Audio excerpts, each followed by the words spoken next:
CPEC से related आज के इस वीडियो में हम ये एक्सप्लेन करने की कोशिश करेंगे कि चाइना स्ट्रिंग्स ऑफ पर्ल्स को कैसे बढ़ा रहा है और इसके जवाब में हिंदुस्तान आयरन कर्टेन की अपनी चाल को कैसे इम्प्रूव कर रहा है। इससे पहले कि हम आगे बढ़ें, ये बताते चले कि स्ट्रिंग्स ऑफ पर्ल्स है क्या। स्ट्रिंग्स ऑफ पर्ल्स दरअसल चाइना की इस पॉलिसी का नाम है जिसके थ्रू चाइना अपना जो इम्पोर्ट और एक्सपोर्ट का रूट है इसे सेव करने की कोशिश कर रहा है। इसकी रिसेंट एग्जाम्पल है पाकिस्तान का ग्वादर पोर्ट सीपेक का एक अहम हिस्सा है और इस पोर्ट को चाइना ने 40 साल के लिए पाकिस्तान से लीज पर हासिल किया है। इसके अलावा श्रीलंका का हम्बनटोटा पोर्ट 99 साल की लीज पर हासिल किया है और जिबूती में अपने फौजी अड्डे कायम किए हैं। अब आते हैं इस पॉलिसी। ये तमाम पोर्ट्स जो चाइना ने मुख्तलिफ कंट्री से लीज पर हासिल कर रहा है, इनसे क्या फायदा होगा। इस पार्ट को समझने के लिए ये जानना जरूरी है कि चाइना को इस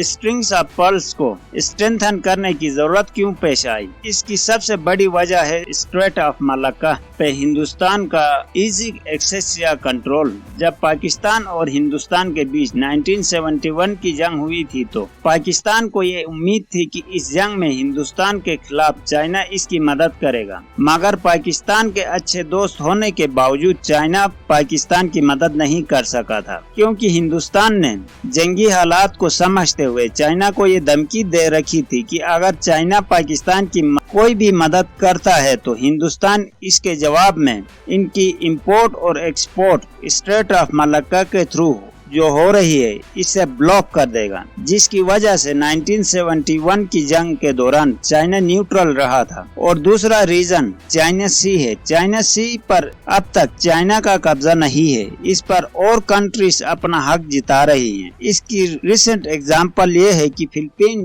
के साथ चाइना सी के एक आइसलैंड का केस लड़ रहा था। चाइना का कहना था कि ये आइसलैंड चाइना सी में है और चाइना सी चाइना का हिस्सा है, इसलिए ये आइसलैंड भी चाइना का हिस्सा है। इसके अगेंस्ट में फिलीपीन का कहना था कि ये आइसलैंड इनके कंट्री यानी फिलीपीन के बहुत ही करीब है और चाइना से बहुत दूर है, इसलिए चूंकि ये हमारा करीब है तो इस आइसलैंड पर हमारा हक है। ये आइसलैंड चाइना से 800 किलोमीटर दूर है और फिलीपीन से तकरीबन 200 किलोमीटर की दूरी पर है। इंटरनेशनल कोर्ट ने दोनों कंट्रीज को सुनने के बाद फिलीपीन के हक में फैसला दिया है और चाइना ये केस इंटरनेशनल कोर्ट में फिलीपीन से हार चुका है। और हिंदुस्तान और अमेरिका इन तमाम कंट्रीज को सपोर्ट कर रहे हैं जो चाइना के खिलाफ चाइना सी पर दावा कर रहे हैं। जिबूती में चाइना ने फौजी अड्डे इसलिए बनाए हैं क्योंकि ये जो अफ्रीकन कंट्रीज हैं इनमें नेचुरल रिसोर्सेज की भरमार है। इसमें गोल्ड,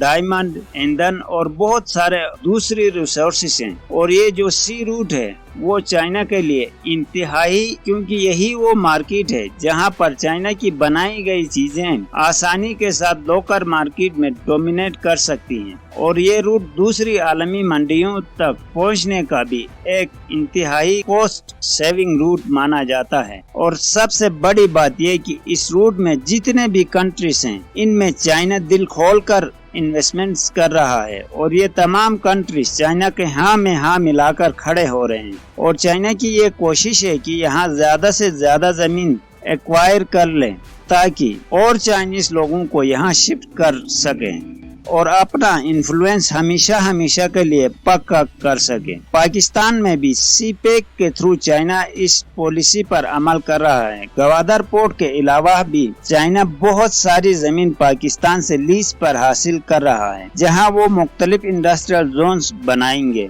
और चाइनीज वर्कर्स के लिए कॉलोनीज भी बनाएंगे। इसके जवाब में हिंदुस्तान की जो आयरन कर्टेन पॉलिसी या जिसे स्ट्रिंग्स ऑफ फ्लावर्स भी कहा जाता है, इसके बारे में हम कल के वीडियो में बात करेंगे। दोस्तों, हमारी वीडियो पसंद आए तो लाइक जरूर करना और हमारे चैनल को सब्सक्राइब करना न भूलिएगा। Thank you.